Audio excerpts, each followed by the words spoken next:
کہانی سننے سے پہلے ہینڈ فری لازمی لگا لیں۔ السلام علیکم ناظرین، میرا نام سائرہ ہے، میری عمر 16 سال ہے۔ میں نے میٹرک کی پیپر دیے تھے، اس کے بعد میں فری ہو گئی تھی۔ میری فیملی میں ٹوٹل 5 افراد ہیں، میرے 2 بھائی، میں اور امی ابو۔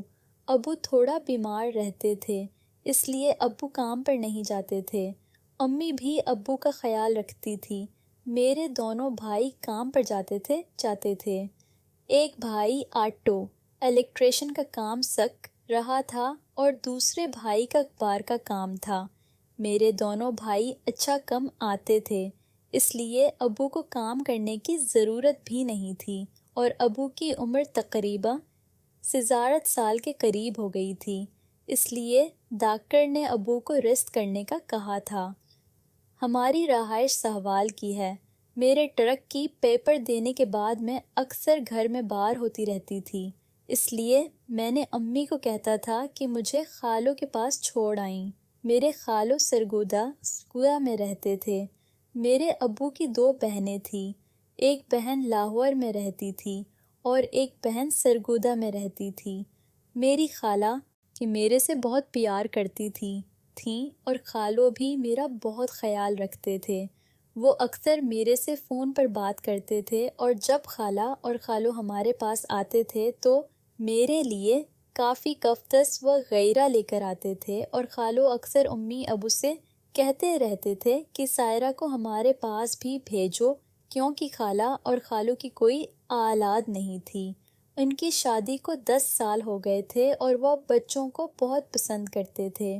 خالو کا اپنا کھانے پہنے کا ہوٹل تھا اور خالو وہاں سے اچھا کماتے تھے، لیکن ان کو اولاد کی کمی تھی، اس لیے خالو بچوں سے بہت پیار کرتے تھے۔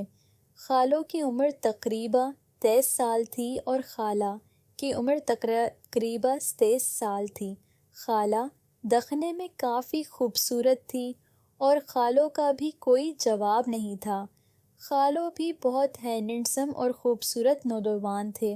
میں نے امی ابو سے ریٹ لگا لی تھی کہ مجھے اب خال اور خالہ کے گھر جانا ہے۔ پھر ایک دن ابو نے امی کو کہا کہ تم سائرہ کو اس کی خالہ کے گھر چھوڑا آؤ، کیونکہ اسے اب چھڑیاں ہیں اور وہ تھوڑے دن ان کے پاس رہ کر واپس آ جائے گی۔ میری خوشی کی کوئی انت نہ تھی، کیونکہ میں پہلی دفعہ خالہ اور خالو کے پاس جا رہی تھی۔ سہیال سے ہم نے تقریباً 3 گھنٹے کا سفر کیا اور ہم سرگودھا میں پہنچ گئے تھے۔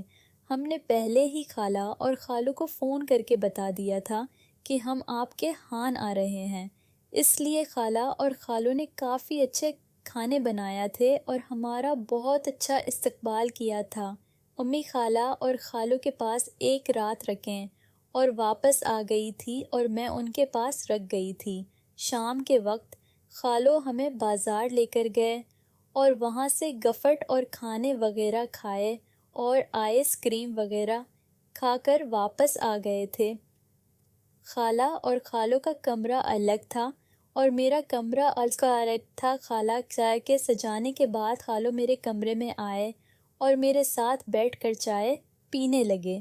خالو کی باتیں مجھے مدہوش کرنے لگی تھیں، کیونکہ خالو بہت ہی اچھے انسان تھے اور میں ان پر دلہار بیٹھی تھی۔ اب خالہ سے چوری چوری میں خالو کے ساتھ یہ مستی مذاق کرنے لگی تھی۔ خالو بھی میرے ساتھ کافی دیر تک بیٹھے رہتے تھے۔ ایک دن شام کے وقت خالہ کی طبیعت کچھ خراب تھی، اس لیے وہ ٹائم سے ہی سو گئی تھی۔ خالو کہنے لگے، آہو میں تمہیں بازار لے کر جاتا ہوں۔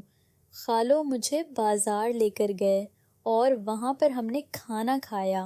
آئس کریم کھا کر واپس آ رہے تھے تو خالو مجھے کہنے لگے، تم بائیک کے آگے بیٹھو۔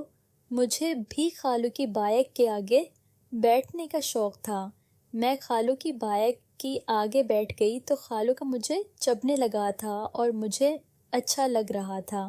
اب میں نے خالو کو کہا تھا کہ ہم گھر جا کر وہ کھولیں گے، جس میں ہم دونوں کو کافی راحت ملے گی۔ خالو بھی میری بات مان گئے تھے اور خوش ہو گئے تھے۔ پھر واپس آ کر خالو نے مجھے میرے کمرے میں ہی ڈال دیا تھا۔ میں بھی خالو سے کافی خوش تھی، کیونکہ میں وہ کام پہلی دفعہ زندگی میں کر رہی تھی اور مجھے نہیں پتا تھا کہ اس کام میں کتنی خوشی اور راحت ملتی ہے۔